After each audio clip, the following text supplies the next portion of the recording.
G'day, how is everyone? Welcome to OneLake Versatile Storage from Microsoft Fabric. It's top of the hour, so I might get started on this session. Like say, OneLake Storage, Versatile Storage for Microsoft Fabric. So I'm Martin Catherall. I'm a data analytics consultant based in Melbourne. I work for a company called the Advanced Data and Artificial Intelligence Company, or ADACO for short. So adaco.ai, that's the URL, and we do all things Microsoft Fabric, Azure, and most of the Microsoft stack. So I've got a few certifications on the Microsoft stack, Azure, Power BI, that sort of thing, and just collected the Fabric one as well. I've been a Microsoft MVP, got my 10th year this year. Started on SQL Server as a SQL Server MVP and progressed through Azure and Data Platform. And now I'm a Data Platform MVP, which encompasses a Microsoft Fabric and everything in between. I've been playing with Fabric since it came out on a private preview. So I took part in it on a private preview back in late 2022, sorry. And I think it went GA last November, so that was 23. It was in private preview for, I think, about 6 months, then it went into public preview. And finally, some of the components of it went GA in November last year. Some of it's still in preview, public preview. I'm guessing there's other components in private preview, and it looks like there's a lot to come along the journey. So what have we got in store today? So the agenda that we're roughly going to follow is we're going to start about getting started with Fabric, a bit about setting up OneLake. We'll talk about the objects that are in OneLake, data that's in OneLake, because OneLake's going to store pretty much everything in Microsoft Fabric, including our data and our objects. The lion's share of this presentation is going to be made up of demos. So I'm going to show some slides, probably about 5 or 6 slides, for maybe the next 5 or 10 minutes or so. And after that, we're just going to dive straight into demos. And I'm going to be demoing things for the next, I don't know, half an hour, 40 minutes to take us up to close to the top of the hour, or maybe we'll stop a little bit before that and I'll answer questions. So I can't actually see the chat at the moment, but what I'll do is I'll stop a little bit before time and I'll check the chat if there's any questions in there, then I'll answer them. And finally, we'll just summarize after we've done all the demos and everything like that. So let's just talk about the data journey to start off with. This presentation is really, well, it's about OneLake. So what is OneLake? OneLake's basically our data lake, our storage layer in Microsoft Fabric. And so, you know, I guess you could think of an analogy to do with a file system. You know, the file system on your computer, that's where you store files, you store data, you store whatever you need to store on the file system of your computer. And similar way you store things in data lakes, no matter if it's the Azure cloud, AWS, or any other cloud, you've got a data lake where you store files. So what makes OneLake different? Well, for the most part, it's very, very similar. Things like Azure Data Lake, probably a bit more functional in terms of the knobs we've got to turn and the control we can have over data. You can do things like tier data or age it out. There's a lot of things you can take control of in Azure Data Lake. But Fabric being a SaaS service, so software as a service, it's really out of the box. Most things are looked after for you. You got minimal things to actually look after and concern yourself with. And once your data's on the file system, well, not the file system, the OneLake, you got very little to worry about in terms of looking after it. So the data journey. So I mean, all of these things are the same. Well, very similar. Excel, you know, we grab data from wherever, we munge it, do whatever we need to do with it, and finally visualize it. We do that in Power BI, we do that in Synapse, you can do it in other things as well. And finally, we're going to do that in Microsoft Fabric. So, you know, what does that really entail? Sort of, the journey is really about from ingestion to visualization and what happens between there. So we ingest things to the storage layer. We're going to ingest data to OneLake itself. Once it's in the storage layer, we basically need, the next step is to like visualize it. We need to make our data available to our end users so that they can make informed decisions upon that data. But what do we do in between?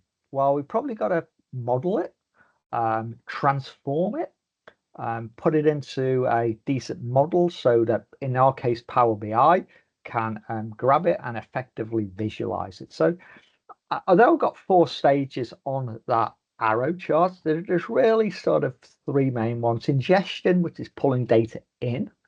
There's then the storage, the transforming and modeling. They're kind of all interlinked.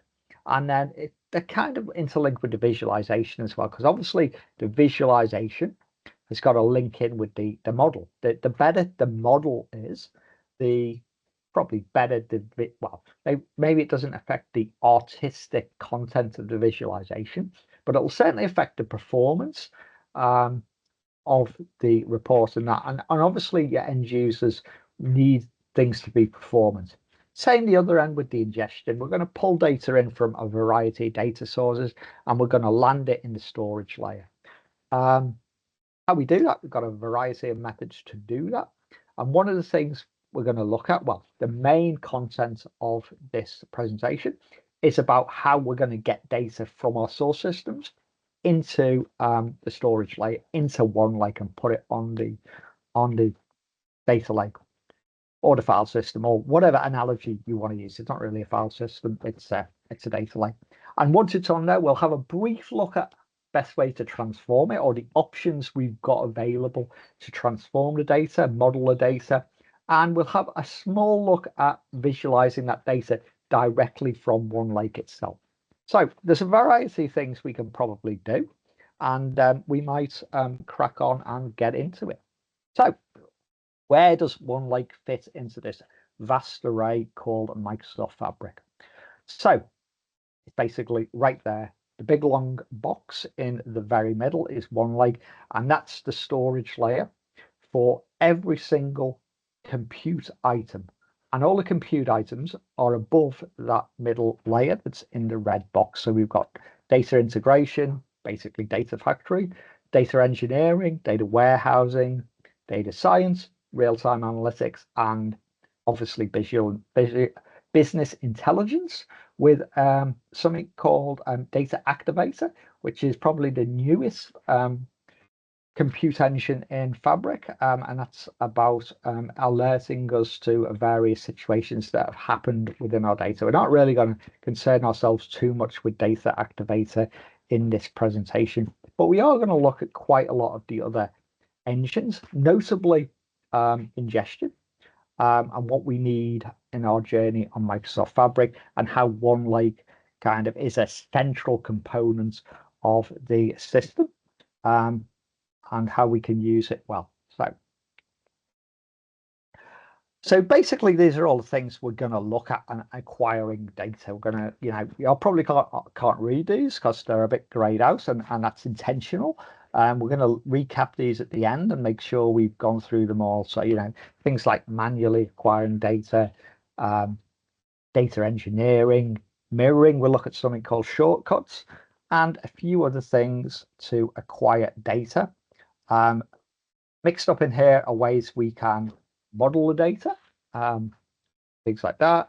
And finally, we'll have a look at some Power BI to visualize that data. So what we want to do now is get straight into our demos.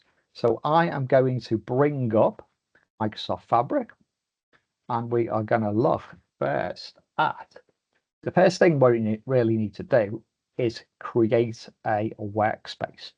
So how do we do that? Well, this might have been covered a lot already, but I will cover it now. We need to go into one of the experiences in order to create a workspace. I'm going to go into Power BI just because it happens to be the first on the list for no other reason. And I've got some things that are already open. I'm just going to close them because I basically want to start from complete scratch. Okay, so the first thing I want to do is create a workspace. I'm going to hit my workspaces tab on the left-hand side, and I'm going to just go create new workspace. I'm going to call this, I'll call it Global Fabric Conference, and I'll call it O1.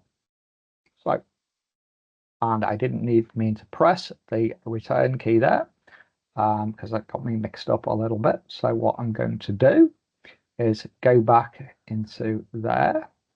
I'm going to hit the advanced button, and I'm going to need a capacity to basically run all my compute engines and my OneLake storage off. Now, the capacity itself dictates the region where you set the capacity up in a region. In this case, I'm using a trial capacity, which has already been set up for me. If you wanted to set your own capacity up, what you would have to do is go into the Azure portal, and we'll pop into there right now. Hopefully it won't take too long to load. Go right into there.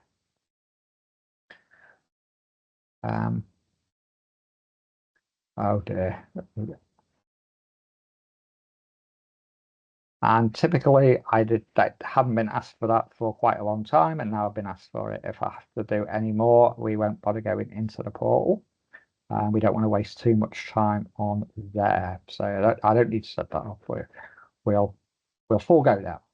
But where you would set up your capacity is in the portal, is in the Azure portal. I'm just going to use the trial capacity, and I'm going to click apply. Now I said I'd talk about setting up Fabric in general. You can get a free trial of Fabric. I'll post a link in the chat towards the end. All you need is basically an email address, probably not a Hotmail or a Gmail address, what they call a business or work email address. It could be your own name. Mine's martincatherall.com, something like that. But you just need an address, and you'll get a trial capacity, free to do whatever you like for 60 days. Now, I've just set up a workspace called GFC01. So what can I do with that workspace? How can I get data into that workspace and maybe out of it? Okay, so first of all, well, let me, before we start, go to our workspace settings, because I actually want to point out some things in the workspace settings itself. So we've set it up. We know this is a trial capacity. That's under license. We can link this to a Git repository, to a source code repository, should we want to. We're not actually going to do that. Or we can look at this OneLake here, which we look at here. So there's something we can download called a OneLake File Explorer, which you probably heard the term the OneDrive for data. So OneLake is the OneDrive for data. And that's kind of just a rough analogy. And the biggest part of that is really, if you're familiar with OneDrive itself, you'll know that there's kind of a downloadable component where you can sync your files to your computer, and you can just look at them through your normal drive and see them there. You can upload and download and do whatever you like through this application. And we've got a similar application for OneLake itself, and that's called the OneLake Explorer. And we're going to have a look at that right now. So we don't need to download it because I've already got it downloaded and installed, but it just sits in your taskbar, and we can see it here. It's I'll right click on it, and yep, we can do whatever we want. I'll open the folder, and I've created a workspace called GF. Just check what it was called, GFC01. Now it's not there at the minute, but you'll see a lot of other workspaces that I've created that are there. So why is R1 not there? Well, there's a very good reason why it's not there, and that's because one of the first things I need to do is create a place within our workspace where I can put our files. And a very good place to do that is a lakehouse. So I'm going to go to new, and I'm going to create a lakehouse. So a lakehouse, very similar to a data warehouse that most people are familiar with. You can do very much the same sort of thing. There's some key differences that I'll come to very shortly. I'll actually create a warehouse, and we'll just look at a few of the key differences. But there you go. I have now created a lakehouse, and you'll notice that it's got two areas, one for tables and one for files. We can also upload data directly from here. We're not going to do that. We are just going to go back to our OneLake Explorer over here. I'm going to open a folder again. And hopefully already we have synced, which we haven't. But what we will do now is we'll just click on our OneLake Explorer main icon, and we will go to OneLake, and we'll go sync from OneLake. And we should see, if it's not too slow, there we go. So there now is the workspace that we've created. And within that workspace, we've got our lakehouse. And within the lakehouse, we've got a file section and we've got a table section. Now, what we want to do is maybe put some data into our files. So I'll just go find some on my file system. I've got a folder over here with my demo files in. I'm actually going to create, well, I'm going to take three files. I'm going to take a CSV file. I'm going to take a Parquet file. I'm purposely picking smaller files here, Parquet file. And I'm actually going to pick this Delta folder here.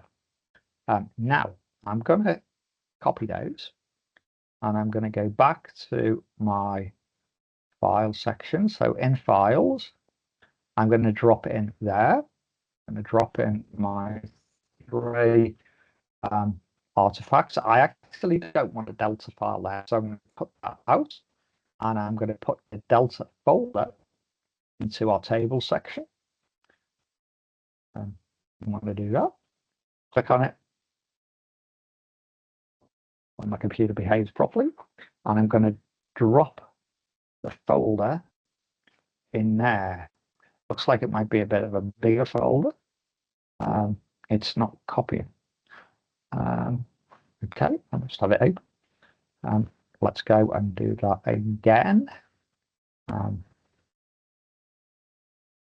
back to my C drive. Let's get that folder from demo files. Let's get the Delta folder. Sorry, I didn't want to take the whole folder. I just want to take, I'll take a small table. Let's take this date. So yeah, let's take the date folder. Let's go back to our Explorer, our OneDrive Explorer. Let's look at the table section, which is empty, and let's drop in there our date table. Cool. So we copied the date table into our tables and two files into our files section. That's it. Just for quickness, we don't really need to do this, but we will on this occasion. We'll go over to OneLake and we'll go, oh, it's asking us to sync to OneLake, so they must have already been synced. As you can see, the arrows going around, and that one is a green, so it's kind of synced. Anyway, let's hop back over to OneLake. And we can see that's not what I was looking for there. Go to our workspaces. Have I opened the wrong? Have I opened the wrong? I have the wrong. So let's just refresh that. I'll do a hard refresh. I possibly could just refresh the tables. I'll actually do a hard refresh in the browser.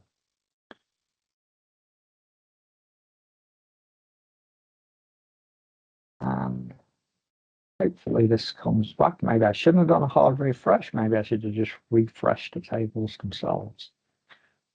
But it should be back right about now. So yeah, there you go. We're loading our lakehouse there. And we can see that in the table section, we've got a date table. And in the file section here, we've got the product Parquet file, which we put there. And we've got the stores CSV. We've also got this unidentified object here, which I think is what I tried to copy inadvertently. So we'll really ignore that for the time being. But the point I want to make here is that anything that is a Delta Parquet file, which is in this date folder, anything which is a Delta Parquet file is considered a table. So it'll be picked up by a table in the lakehouse. It'll also be picked up as a table in the warehouse. Anything that's just anything else is a file. So we've got a CSV file here. We've got a Parquet file here. Yep. So Delta Parquet files are tables, and any other file is just a file. So what makes a Delta Parquet file different? Well, the thing is that a Delta Parquet file is simply a Parquet file, a standard Parquet file that has what they call a Delta log attached to it. And that Delta log just basically tracks changes. So as you update or delete or insert, all those changes are tracked in a kind of similar way to SQL Server tracks things in its log itself.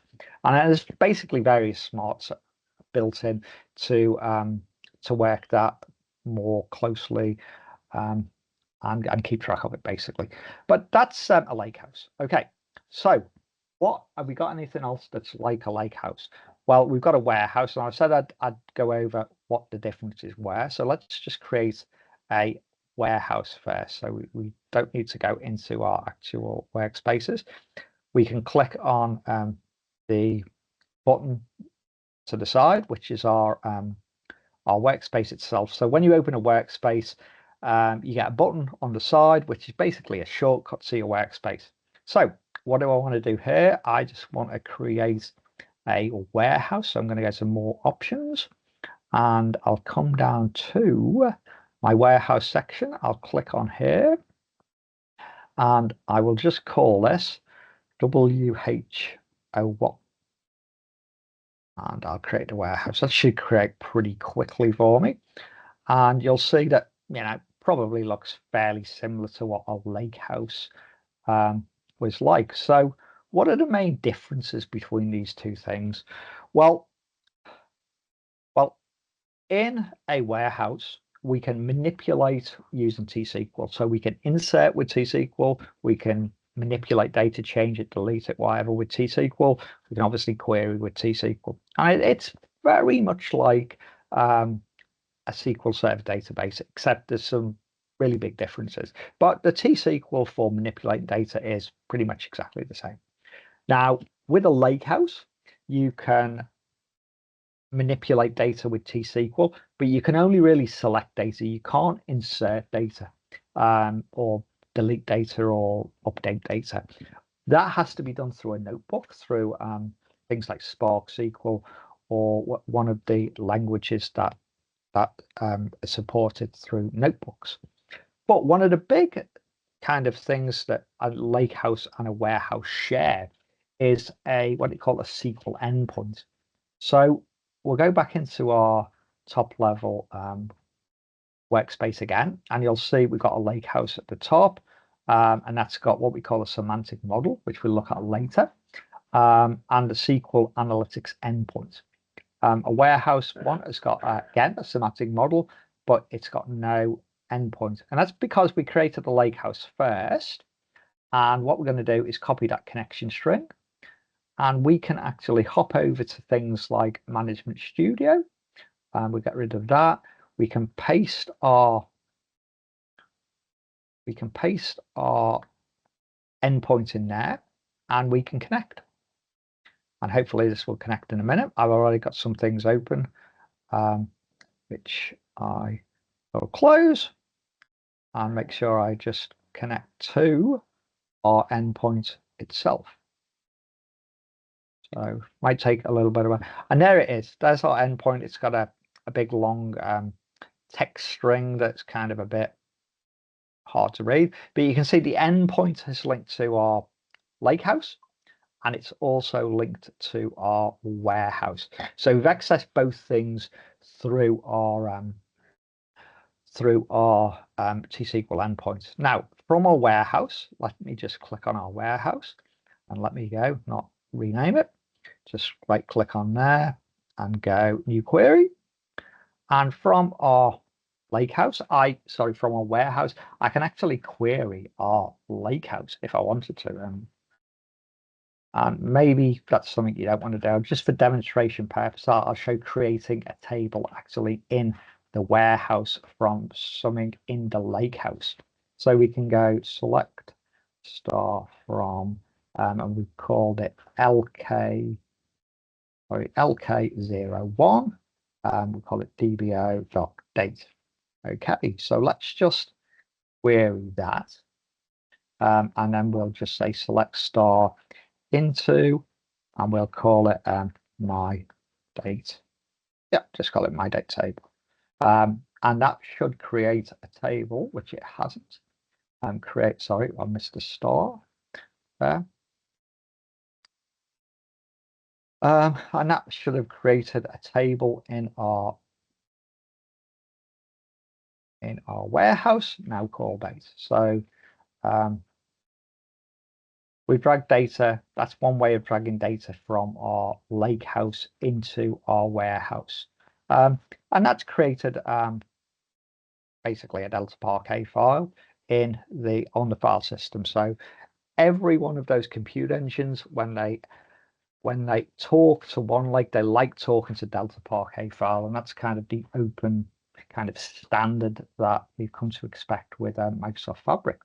So we've got those two things there. Now, how else can we put data into OneLake? Well, one of the things we can do manually is let's go back over to our lake house. And again, I've opened the wrong window. Don't need to copy that to the clipboard because I've just copied it. We'll go back to our lake house. We'll click on our lake house there, and we'll go properties, and we'll grab the URL. So properties have come up. Everything's accessible via a URL. And we'll open one of our old friends, which is the Azure Storage Explorer. We'll go to in Azure Storage Explorer, it doesn't actually come up as a link to OneLake. What you got to do is click on the Azure Data Lake Storage Gen 2, because underneath the covers, it's really an Azure Data Lake Storage Gen 2 container. So you want to click on that. We're going to sign in using our OAuth credentials. We'll click forward there. It's picked up my name, and we're going to say that's where we want to connect to, and we'll just leave it as the name said there, and we'll go next. It'll give us a few details, and there you go. We're connected to OneLake there. We can see our date table there, and we can see our Delta table there. So the date table we uploaded from the file system via the OneLake Explorer, and the Delta table we uploaded with the OneLake Explorer, and the date table we've created manually. So there's a few things there. So two manual methods. I guess the other manual method we could use is to basically just upload from the interface itself. Okay, so now we've got some files to play with. We'll go and look at our files again. And in the file section, we've got our Parquet file, and we've got our stores file. So at the moment, they're just files. They're not actually tables. So let's say we wanted that stores table to become a table, which it isn't at the moment. Well, we can just right click on here, click on the three dots, go load tables. We'll go new table. We'll just call that store. It's a CSV file, so it's separated with a comma, and we'll choose to load that. So basically, it's wrote some Spark SQL for us, and it's now created, or it should have created when we refresh, so another table, and it's called stores. It's obviously doing it at the minute. We can see it there. Another way we could have done that is we could have gone into our notebook. We'll say we want a new notebook. That'll throw us into a very similar interface where we've got a notebook. It's not created to our lakehouse, but it should have been. So let's create our lakehouse there. We'll go to our files, go to our store table there. Let's say we want to do the same sort of thing. Well, let's do it to the product Parquet table this time. We'll right click on there, and we'll say load data. And we want to load it using, well, we've got choice. We can use Spark, or we can use pandas. Let's just say Spark. So it gives us some code. Now this code isn't actually going to load it. We need to add another little bit of code, but it's a good starting point. If we were to run that cell of our notebook, obviously we'd see the data that's in that Parquet file. And notebooks are going to be a really handy way to transform our data from what we've uploaded to models, dimensions, different tables, different fact tables. And this is one of the ways we can manipulate the data on the file system, well, not the file system, the data lake, the OneDrive, to shape it into the different types of models that we want. So what are some of the other ways we can actually either transform or upload data? Well, we could make a data pipeline, which we will do shortly, but we can also use something called a data flow. So it's listed there as a data flow, but they're actually called data flow Gen 2s. So let's just go in and have a look. We won't actually set one of these up. We'll just have a quick look at how we might go about doing it. And that hasn't done exactly what I wanted it to do. So let's just see what this does.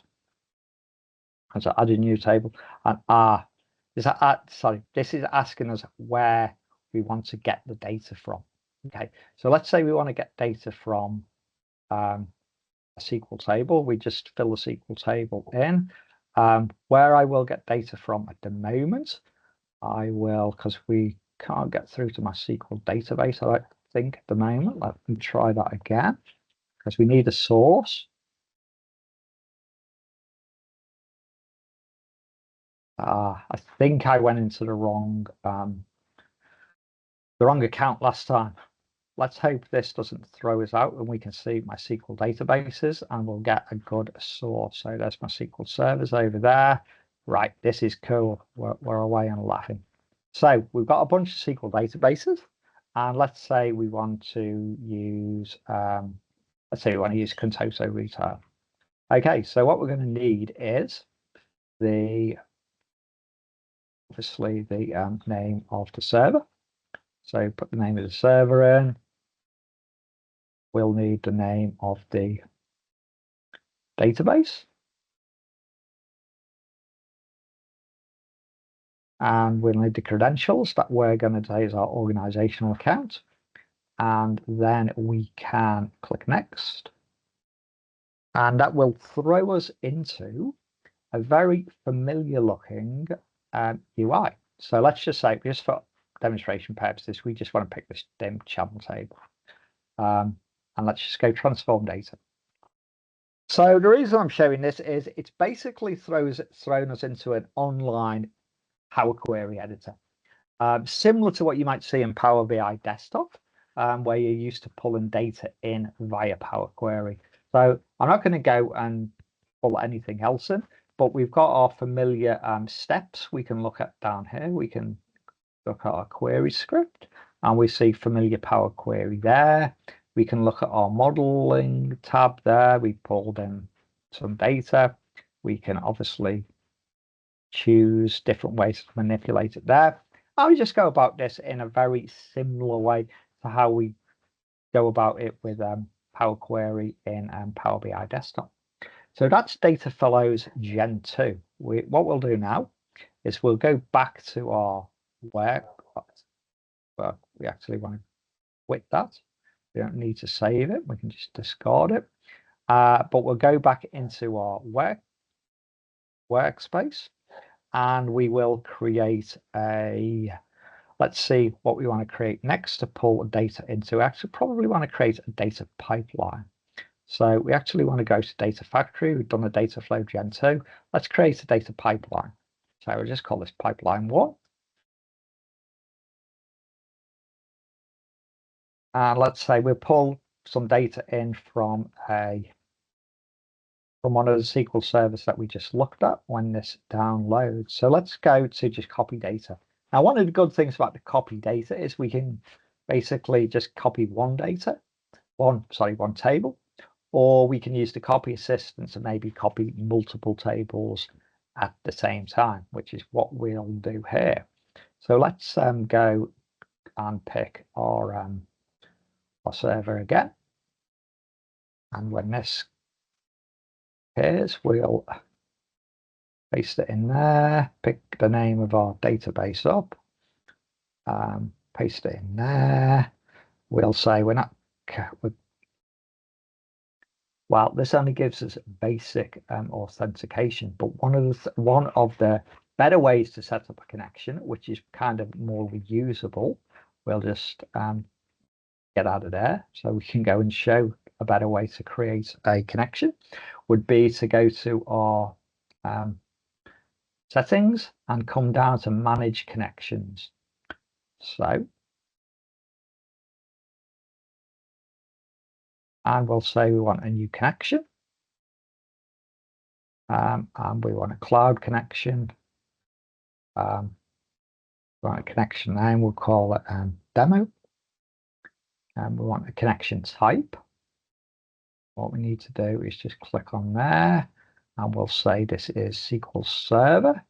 Now, even though we're going to an Azure SQL database, we need to pick SQL Server rather than Azure SQL. And we need to paste our server name in there. We'll just pick it up again. Paste our server name in there. Paste our database name in there too. And now we will get, for the authentication method, we'll get OAuth 2. I'm just going to say edit my credentials. This should pick it up straight away. Obviously, I'm logged in with my credentials. Pick my DataMarty address. That should get through straight away. It's validated. And we can say create. So that's created our connection.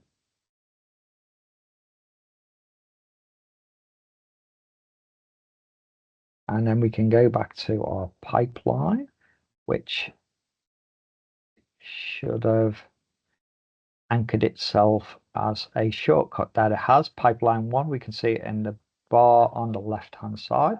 So we'll go back over there. This time we'll pick copy data again. We'll pick the copy assistance. We'll pick SQL Server database. And this time we've already got our connection defined. And we should be able to pick it from there. I need to refresh. And it's not in there. Let's click on there, SQL Server database. And clearly I've missed a step. But in the interest of time, I will push on with some other ways to get data into Fabric. I'll just come out of there. Basically, very similar to creating a Gen 2. Not exactly the same. You don't use Power Query for it. It's like totally similar to Azure Data Factory. In fact, it is Fabric Data Factory, analogous to Azure Data Factory, or Synapse pipelines. Very, very similar. And the copy assistant would just like iterate through a bunch of tables and copy them over one by one.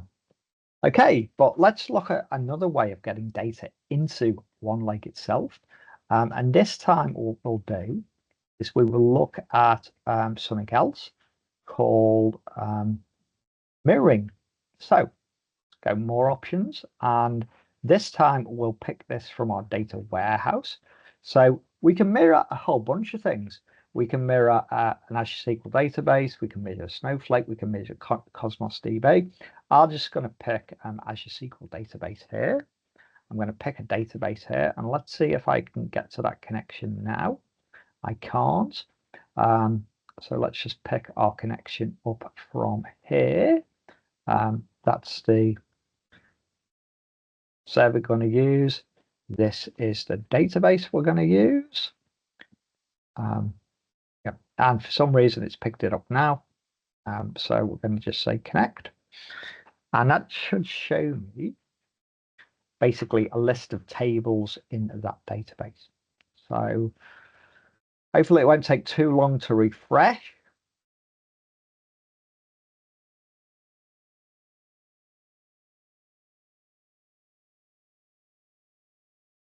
And we can see all the tables here in that database. Let me just pick, well, I'll pick a bunch of them. They're not quite up to date yet, what we'll see is, oh, every single table in this database is probably going to be okay to mirror, with the exception of this one here. Let's hover our mouse over there and see why we can't mirror that one.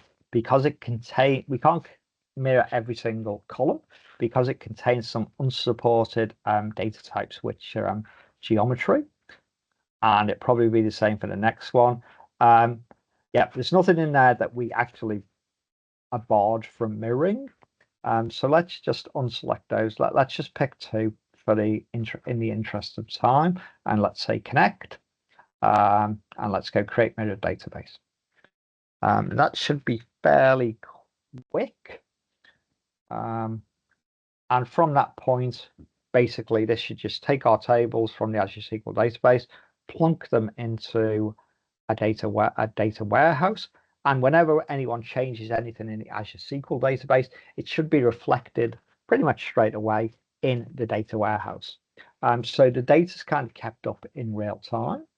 And we can see here now when it's getting ready. We can monitor the representation down here. It isn't quite ready yet. The button's not ready. It is now. We can monitor the replication there. It's obviously running at the moment.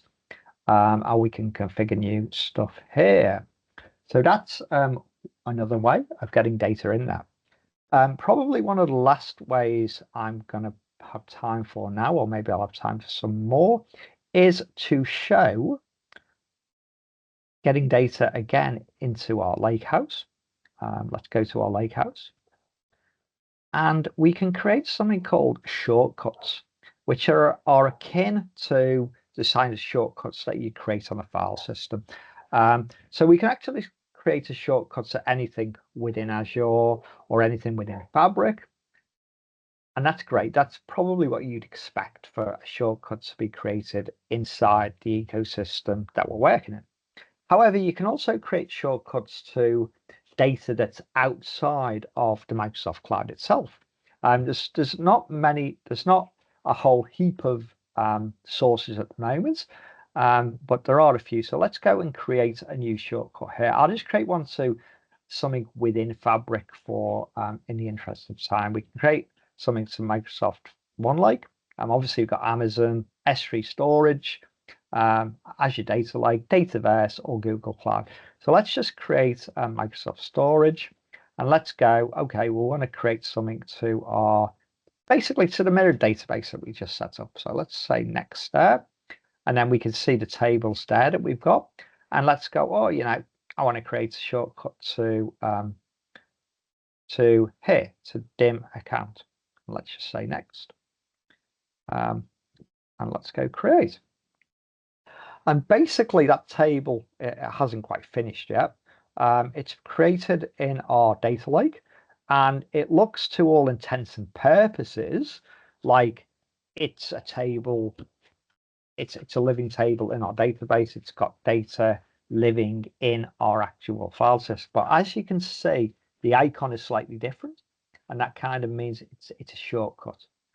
So in this case, it's still living inside the ecosystem of Fabric. It's just outside this particular lake house. So that's kind of cool. Shortcuts are really good. Kind of just like data virtualization, meaning you don't have to move and copy data around to access it. Okay, so there's a few other ways you can move data. You can actually, if you've uploaded a Power BI file, like a PBIX in import mode, you can actually query that as well and get data out of that. I'm not going to set that up right now. We got real-time analytics. So that's another way of getting data into Microsoft Fabric itself. Obviously, I don't have any data stream to demo that with. All the data we've been taking so far has basically just been batch data. We've had static sources that we can just link to and pull data into like that. And we've also got APIs. So we've got REST APIs, things like PowerShell and things like that, where we can form data like that. So we can do it programmatically, and I guess you'd expect to do things either programmatically or manually, as we showed when we started off. But there is one other thing that I wanted to show that is not pulling data in and it's not modeling data.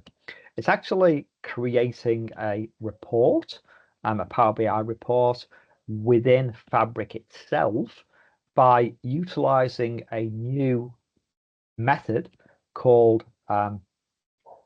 Direct Lake. So we've got one lake, and Direct Lake kind of means we're just going to the data in the lake itself.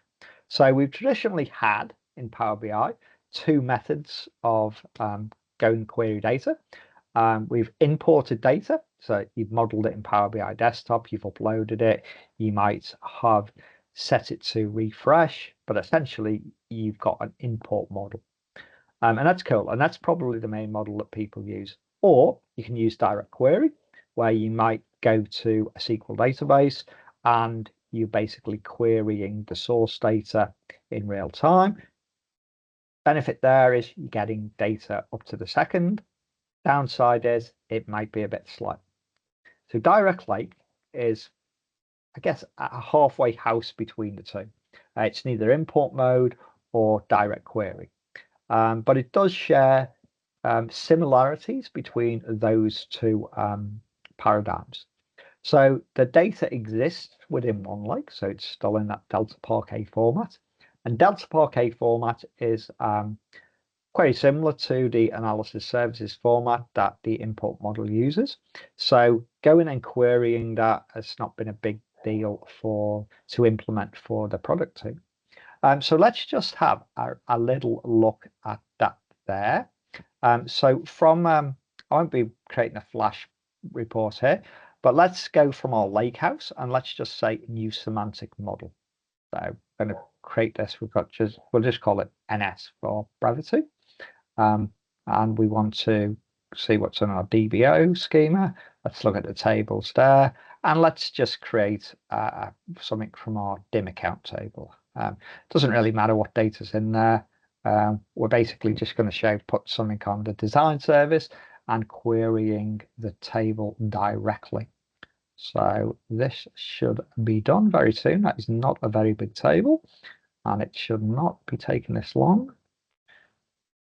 Just typical that when you don't want things to be taking a long time, they invariably do. So you'll see that the blue bars up the top sort of mean that it is it's like a direct lake query. So all we want to do now is we want to hit new report, and you'll see here that we're going to be thrown into an interface that looks very much like Power BI Desktop, except it's not Power BI Desktop. It's in the cloud, and it's obviously within the browser. So let's just see what we can do with that one table. We've got one table here. Let's go to, let's just put a table on there. And let's just put something in the fields. Let's just put a label in there. And let's put another one in. And let's just throw some data in there. It doesn't really matter what it is. And that's on the canvas there. So let's say we've got our report there, so we can save that. We've got to save it and give it a name before we could possibly even download it if we wanted to. Let's just call it new report, and let's I actually put that in the wrong place. Should have put that down there.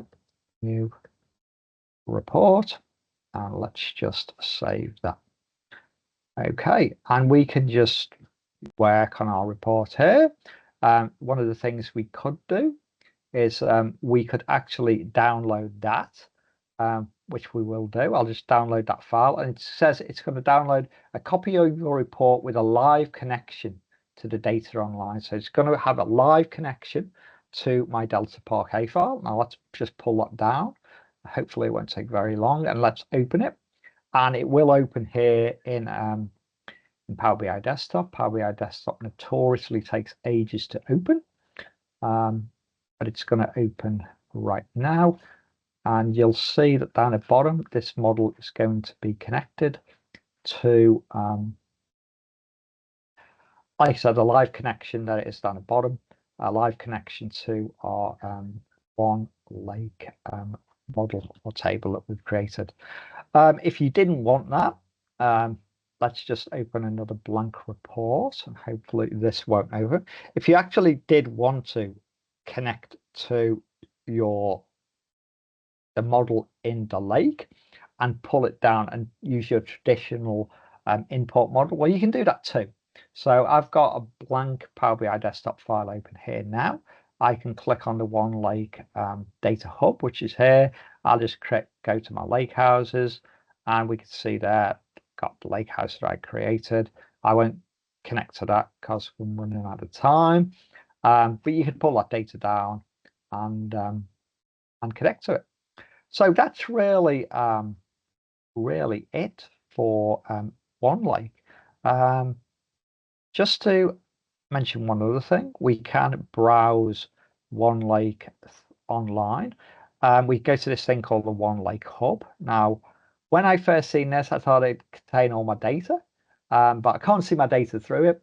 All I can see is the objects that are held within One Lake, and that's true of the browse facility as well. And obviously, you can filter by keywords, you can search for things, but this just contains the artifacts, the warehouses, the notebooks, the pipelines, all those artifacts that you've created within Fabric itself are held on the One Lake drive itself. So not only does it contain data, it also contains your artifacts for building your Fabric capacities and workspaces and things like that. Thank you very much for your time, and I will see you all later.